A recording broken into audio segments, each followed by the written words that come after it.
Today I'm going to be taking a look at Raptor Riders for the Wadroon for Para Bellum Wargames Conquest, the Last Argument of Kings. Okay, so I'm going to be taking a look at the Wadroon Raptor Riders, your light cavalry for your Wadroon faction in Conquest. There's our painted versions. Get 3 in the box, along with their I suppose regimental ranked bases if you're playing with them in Last Argument rather than First Blood. Box contains a set of bases and 3 sprues.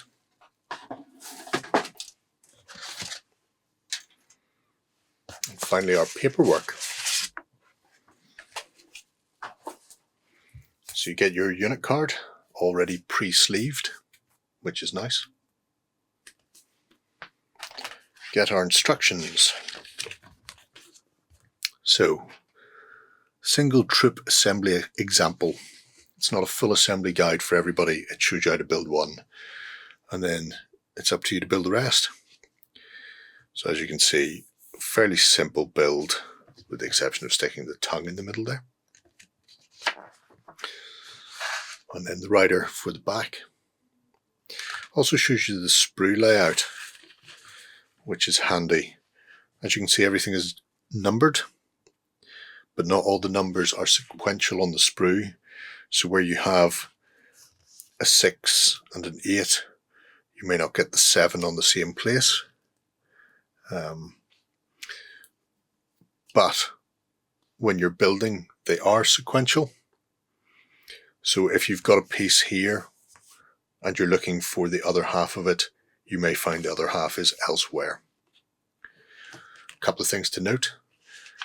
The bodies, 20, 21, 20 and 21, these are the same bodies. The sprue isn't the same, but the 2 bodies are the same, so these 2 halves will go together as, you know, with the equivalent. Looking at the sprues,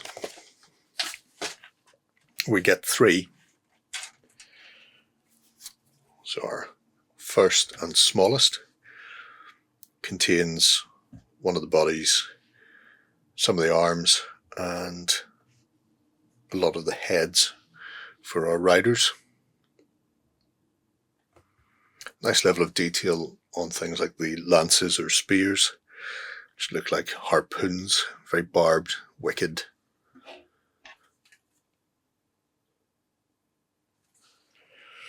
Then we have our tail sprue, as I like to think of it, with 3 massively elaborate tails. So while the bodies themselves are the same, the tails are slightly different. And we also get the first of our heads. There are actually quite a few heads on these sprues.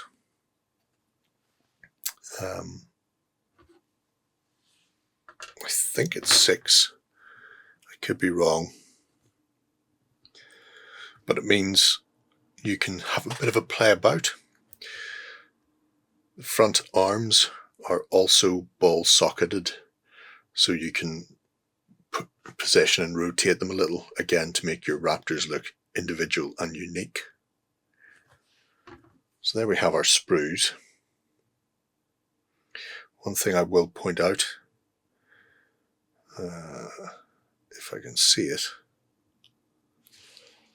might be on this one. There's a little bit of an annoying sprue gate for one of the raptor arms.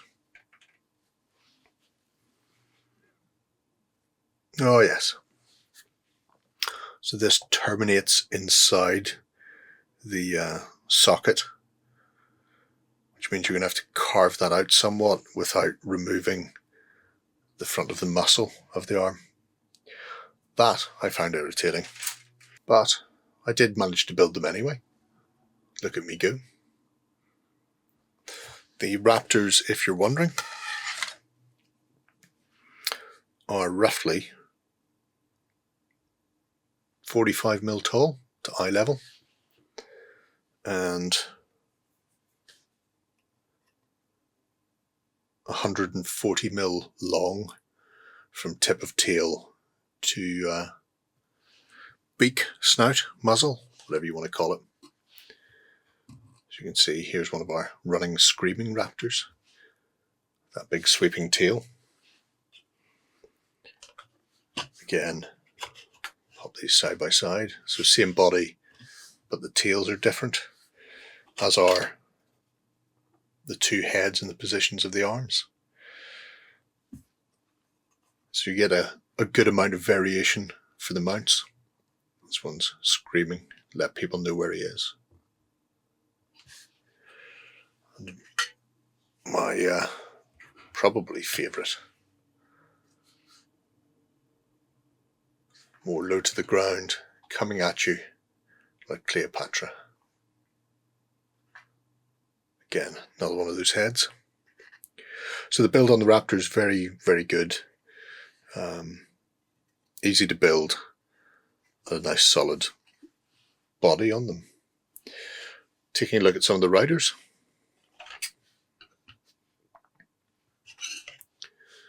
Here we have one of them. All of them are loaded onto the sprue sideways on, so you may find a mold line running down through the middle of the face. They weren't particularly bad on mine, so I don't know if there's any major issues mold line wise, but a quick buff with wire wool will remove it. A couple of different body types. We have this sort of more upright. We have one that's crouching low, which is probably excellent for something like that. No saddles or anything, so you are just positioning them on and gluing them in a position that is appealing to you. She could be quite low down, grabbing a feather if she wanted to be. Coming low over the top. And then we also have this one, sort of almost paused or at ease, perhaps. Just going to have to find a position for them. So you may find certain bodies will set into a certain place on the Raptor. I haven't really played around with these to see who's going to go where, but I think she's probably the best pairing for that head. It's the least dynamic, like she's pulled the Raptor to a halt and is taking her leisure. But there we go. The Raptor Riders for the Wadroon for Conquest. So there we have it. 3 massive ladies on top of 3 massive ladies. Possibly, I'm not checking. Terrific kit, really interesting look. I suppose more than anything else, I like the feathered dinosaur effect that's creeping into the Wadroon faction. So it's just a case of how you're going to paint them up, really. Plenty of options in there, so if you do build bigger units or multiple units, you shouldn't have too many looking the same. And really distinctive force of cavalry on the tabletop, looking to chow down on some 100 kingdoms, I suspect. But let me know what you think below in the comments. I'll speak to you again soon. Bye-bye. Go ahead and check out our other content on screen now. And while you're at it, why not hit subscribe and remember to ding our dong. Go on, you know you want to click it. Go on.